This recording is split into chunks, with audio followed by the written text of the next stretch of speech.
Well, hi class, we are heading into the second half of our 8-week session as we embark on week 5. And in today's video, I'd like to recap some of the aspects of the presentations of the critic speech. So I finished grading, so I've got all the critic speeches graded for those of you that submitted them. And then also, today I want to talk about the informative speaking assignment, specifically the additions that we're making to the outline structure that you learned for the critic speech. We're going to add a few more components now to the outline for the informative speech. And the big thing that we're going to learn with the informative speech is how to incorporate source citations into your outline and also into the flow of the speech. That's going to be something that's a little bit different for most of you. So we'll focus on the informative speech, the changes in the outline, and most important of all, how to correctly insert source citations into your outline and your presentation. But first, quick recap on the critic speeches. I thought overall as a class, really good job, especially in terms of learning how to put a speech outline together. That's the most important thing that I want you to gain from that critic speech assignment. And I'm very confident now that most of you have a really good understanding of what a basic speech outline looks like. And we're just going to add to that as we get to the informative speech. Specifically, what we're going to do in the informative speech, we're going to add another component to the introduction called the significant step. And we're going to add a third main point. So you'll have 3 main points instead of 2 like you did with the critic speech. And you get to select your main points for the speech. That's completely up to you. In terms of the critic speech and the deliveries, on the right track. A lot of you still need to get more comfortable in terms of knowing where to look and making sure that you're speaking directly to the camera and you're not giving your speech to the screen. So you've got to make sure you get your eyes up, you're looking into the camera. And a great tip that can really help you in terms of focusing your eyes on the camera, get a photograph of someone, preferably someone that you like, and tape that to the top of your recording device so it's right above the camera. Now, I don't use a photograph, but I would just kind of have my notes on a note card here, read backwards really, really fast, and then I'll take that and I have a little slot right above the camera and I just slide that card in. So now I'm looking at the card as I'm giving the presentation, but to you, it looks like I'm looking right into the camera. So when it comes to eye contact, put something right above the camera lens that'll make it easier for you to focus your eyes on the camera than speaking to the screen. The other thing that some of you need to really work on in terms of your delivery, you need to incorporate vocal variety into your vocal pattern. And what vocal variety is, it's changing up both the rate and the volume while you're giving a presentation. So sometimes you're going to be a little bit louder and a little bit faster, and other times you're going to soften your tone and slow down. And so good speakers take their audience on a vocal roller coaster. You never want the audience to get comfortable with your vocal pattern.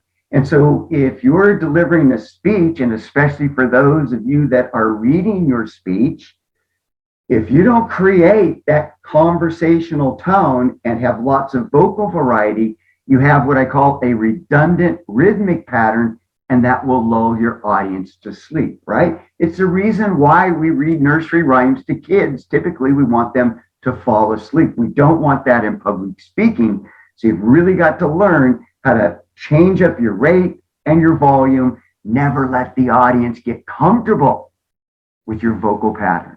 And so 2 things to work on for a lot of you with your delivery: eye contact and vocal variety. And those are probably the 2 most effective tools you have at your disposal as a speaker to be able to effectively engage the audience and maintain their attention all the way through the speech.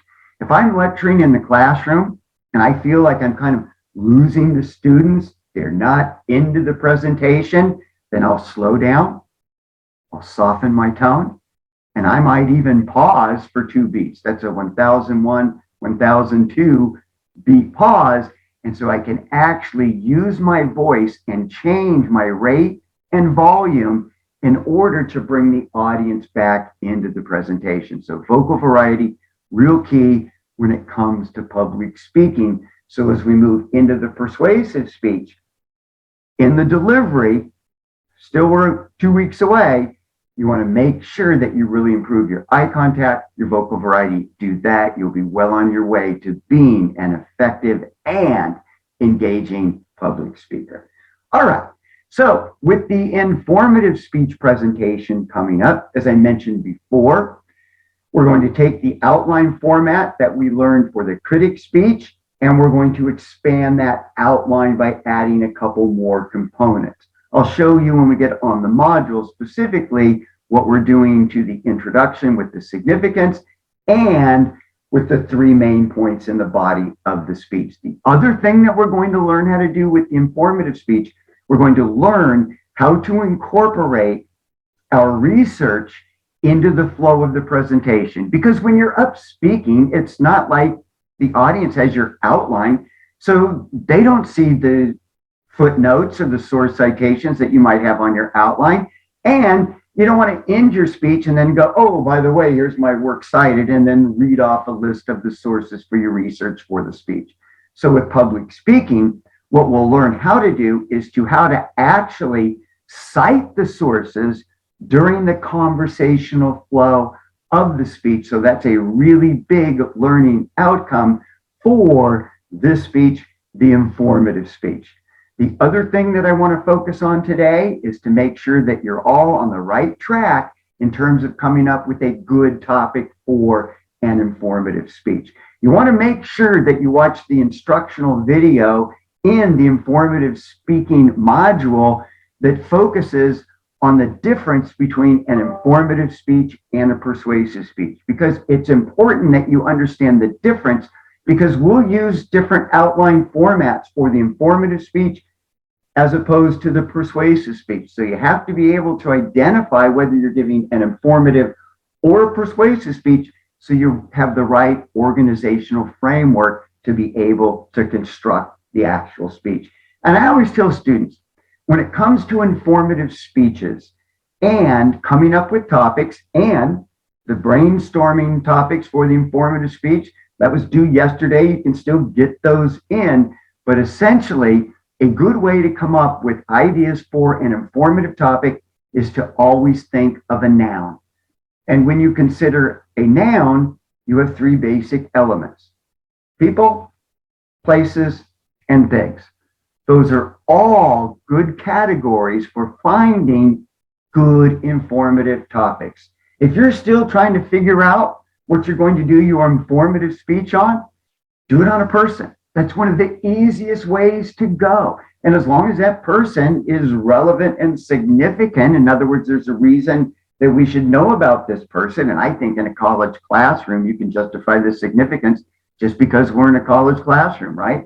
We're here to learn, and you can focus on just about anyone as long as you're able to also find research on the individual. And for the informative speeches, you'll be required to have a minimum of 4 source citations in the speech. When we get on the modules and look at the informative outline, I'll show you specifically where to include those source citations. But as long as you do your speech on a person and you can find research on that individual, cool, that will work. And it doesn't necessarily have to be, like a political or historical person. It could be on your favorite athlete. Heck, for those of you that watched the Super Bowl yesterday, maybe you want to do an informative speech on Snoop Dogg. That would be kind of cool. That would work. That would be an excellent topic for an informative speech. So you really can't go wrong if you do your informative speech on a person. But then you look at the next category of a noun, places. Do your speech on a place, right? That can work. It could be on a country, I heard a really cool informative speech, it's probably 5 years back, on the history of Solano Community College, certainly relevant and significant to the audience because the audience members are all students at Solano Community College. So that was a really good informative speech on a place. And then that last category, things, you can pretty much put anything into that. And so kind of the key there is, I mean, you could look at inventions, things that have been created. You know, maybe you want to do an informative speech on the latest iPhone. Cool, that can work. A completely different way to approach informative topics, I guarantee that if you take 10 minutes and just walk around your house with a pad and a pen, you can come up with all kinds of cool ideas for an informative speech. It might be that you end up giving an informative speech on toothpaste, toilet paper. It could be on vinegar. Vinegar, I heard a really cool speech about 10 years ago on vinegar. If you just have a bottle of vinegar, that will take care of all of your cleaning chores in the house, and you can also use it as a medicinal product on cuts and scrapes. So do your speech on a thing. It could be a cool invention, or it could be something very simple and relevant. You know, some of you are into sports, right? I'm going to do my speech on the history of volleyball. That will work as an informative topic. So when you're thinking of informative topics, you want to focus on a noun. You can do your informative speech on people, places, or things. And I get into this into the video, but the real key in determining the difference between an informative speech and a persuasive speech, informative speeches do not focus on problems to be solved. So, you know, talking about climate change, any kind of, you know, medical illness, anything like that, those are problems to be solved, right?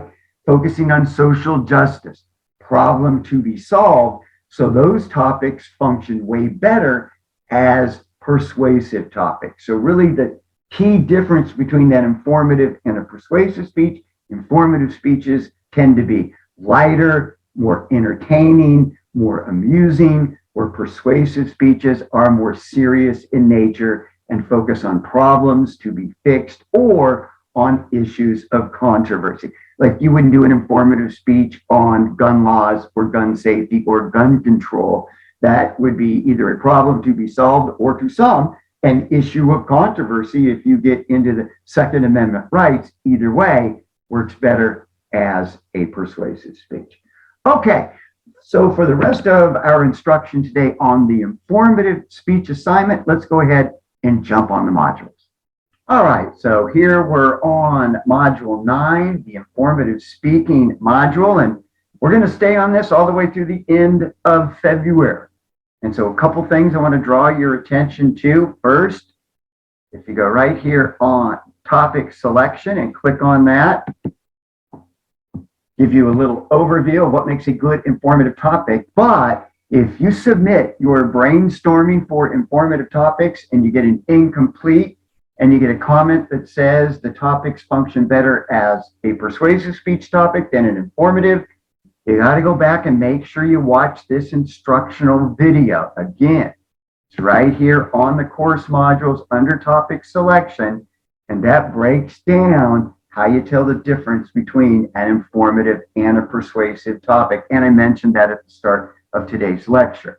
Informative topics are more entertaining, amusing, they're lighter subjects. Persuasive topics, a little more hard-hitting because they focus on a problem or an issue of controversy. And then the next thing that you want to make sure you go through each of the pages. But here you have a sample outline for the informative speech. And so you can take a look at that. And so when you're putting your outline together, use the sample outline as a guide. And in essence, when you get your outline to the point that it is formatted and organized and it looks exactly like this outline in terms of the structure and organization, then you're good to go. And also down here at the bottom, I've got a video on how to put that outline together. Also too, notice here with the sample outline, it demonstrates how to correctly plug your source citations into the actual outline, and you're plugging them in as part of the text. So we don't have footnotes, we don't have hyperlinks off to the side, because realistically, when you're putting an outline together for a speech, you're the only one who has access to the outline. I mean, the audience doesn't have a copy of your outline when they're listening to the speech, and then they can click on the hyperlinks. The only way they will know when you got your information is if you tell them. And so when we package what we call our source citations together, when you're doing any kind of speech, there are always three components that you want to tell us about the source citation. You want to make sure that you tell us the title of the publication. That's the name of the book, the newspaper, the magazine, the news show that you watched, or the name of the website. So the title of the publication is where you got that information, either from something that's been published or you got it online on a website. Tell us the name of the publication. Tell us the name of the website. Second, give us the name of the author, the person who's responsible for the information.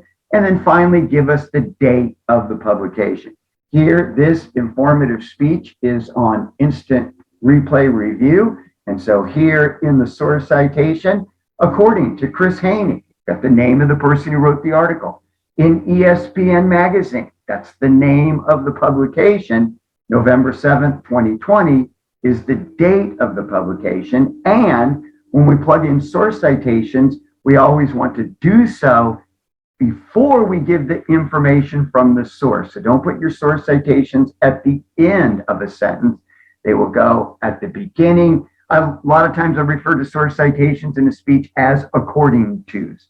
There's a lot of times according to title of the publication, author, and the date, and the order doesn't matter. I like to kind of switch it up as I go from source to source. I'm not using the same format each time. I just want to make sure that the three components are in each and every source citation. Title of the publication or website, the name of the author, and the date. And I'm going to have 4 source citations in my outline. The first one's going to be in the introduction, in the significance. And so kind of what I'm doing with my informative topic, once I tell the audience the topic of the speech, I want to give them 2 or 3 reasons why it makes sense for them to pay attention to me yak for the next 4 to 6 minutes. And so I give them usually a reason why I think the topic is significant. And then I also want a source citation that suggests the topic is significant as well. So what I'm doing in the significance, I'm giving reasons why I want the audience to listen. The significance is really the only persuasive aspect of an informative speech, because essentially right here, I'm trying to persuade the audience to listen up to the rest of the speech. And then I want to make sure with the remaining source citations, again, we want to have 4. After I get that one in the intro, in the significance step, I want to have at least one source citation in each of my 3 main points. So you can see a source citation in main point 1, source citation in main point 2, and then I have a source citation in main point 3. Also, too, at the bottom of the sample outline, I've got a video on how to construct an informative speech outline. You can watch this instructional video, and I'll just walk you through the steps of how to put an outline together. Also, you want to make sure you watch that, because I will teach you the most efficient and fastest way to put an outline together. And that is, once you know your topic and your thesis statement, put the body of the outline together first, then write your introduction and your conclusion after you've constructed the body of the speech. A lot of you, when you sit down to write a paper or a speech and you just stare at a blank screen for a half an hour, it's because you're trying to begin by writing the introduction. But if you think about it logically, what I'm doing in the introduction is I'm setting up for the audience what it is I'm going to talk about. So it's easier for me to set up the information if I know what that information is. That's why you want to write the body first. And when you look at the introduction and the conclusion, those sections are very similar. You have a lot of the same components.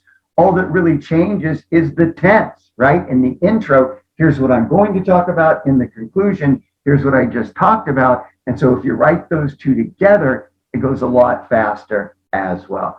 So what I'm really trying to do is not to only teach you how to put an effective outline together, but how to do so efficiently so you don't waste lots of time. I mean, you really learn how to efficiently prepare for speeches and to prepare for writing papers. You can save yourself literally hundreds of hours of time over your college career if you just follow that simple rule. Anytime I write a paper or a speech from here on out, once I know the topic, write the body first, then the intro and the conclusion. You'll find you'll save yourself lots and lots of time. You'll become much more efficient when it comes to writing speeches and when it comes to writing papers. All right. And so then let's just take another look back here at the modules, down to the informative speaking module. And then the last thing I want to draw your attention to here is just to kind of help you get used to coming up with the correct components for a source citation. I put in this extra credit assignment right here on source citations. Let's go ahead and take a look at that. And so here in this assignment, what I ask you to do is pick an event that happened the year you were born, and then come up with 3 sources that actually established that that event happened. I'm really old. I was born in 1954, so I use that here as an example. So on the extra credit, all you would do is right here, put the event that happened the year you were born, and then right here, just give me 3 correct source citations following the rules that I just suggested. So in your source citations, you want the name of the publication or the name of the website, the author, and the date. Notice too, I didn't say the title of the article. You don't need the title of articles when you're citing sources. And really the reason why is I prefer to use the title of the publication rather than the title of the article, because the title of the publication is much shorter. Again, once I have my outline done, I'm going to use my outline to practice the speech over and over again so I can ultimately deliver that speech without using the outline. I can make that easier for me if my source citations are short and compact. They're easier to remember. So because the name of a newspaper will be shorter than the title of the article in the newspaper, I go with the title of the publication. So here you can see that for my event, the New York Giants won the 1954 World Series. And so I've got an article from the New York Times, Red Barber, October 22nd, 1954. I've got another title of a publication, The History of Baseball. That's a book. Matt Tucker, date of publication, June 8, 1968. And then my last one, I'm actually using a website. So I give the name of the website, Major League Baseball website, Jonathan Stewart. And here I give the date that I last accessed the information. If you're using an article on a website and they actually have the publication date, the date it was posted, you want to go with that because that's the date that the information was actually published. But a lot of times with internet sources, you can't find that. So you just have to give the date that you access the information. It's one of the reasons why I really recommend that, at least while you're in college, stay away if you can from internet sources. It's just harder to find the details for the source citations. So you're much better off using published sources. Those are things coming from books, newspapers, journals, magazines, even from news shows, stuff on TV, because it's easier to find the date of the actual publication as well as the author. So remember that. Don't go to the internet. The internet is great because you can find stuff fast, but the internet sucks because you can find stuff fast. It doesn't mean that the information is reliable. I think a lot of the political division that we have in our country right now is based on the advent of the internet, because we have access to a lot of information, but there's no guarantee that that information is legit, it's valid, it is true. So, good rule to follow, at least while you're in college, and get those good habits established.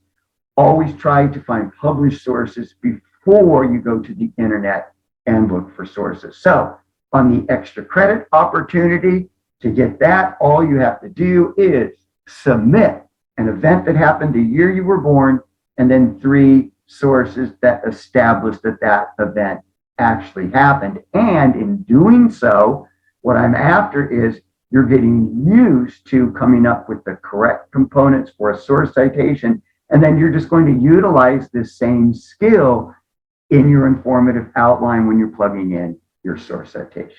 Okay?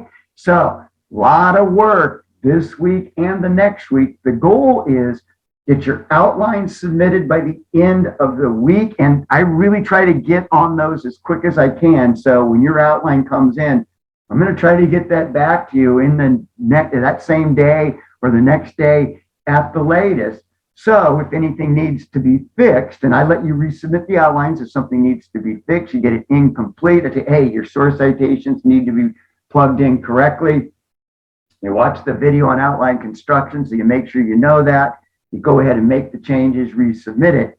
But the key is you want to get that complete on your outline as soon as possible, and then use the time between submitting your outline and recording your speech to practice your speech. And a good way to do that is once your outline's approved, it's cool, it's good to go. Now, every day, up until the day that the informative speech is due, the day that you have to submit it, before that, every day, read your speech out loud directly from the outline. So let's say you get your outline submitted by the end of the week, starting on Saturday, you pick up your outline, or you've got it on your computer screen, read it once, twice, 3 times, and you always want to make sure that you say it all the way through and you say it out loud, because now while you're not only practicing to retain the information, you can also practice how to say the information. So that's a real key. Don't just, you're driving around in your car, just kind of thinking through the speech in your head. Say your speech out loud 3 times a day, every day. You do that for a week, you won't need your outline when you do your final presentation. That way you can have your eyes glued on the camera. You've got a nice, natural, conversational, energetic presentation, because this class ain't public reading, it's public speaking. And for that to happen, you've got to make sure that you give yourself enough time to practice your speech between submitting the outline and delivering the speech. I want all of you to show me you know how to do that on this speech. You do that, you're going to set yourself up really nicely to negotiate for a good grade when we get to the end of the 8-week session. Have a good week.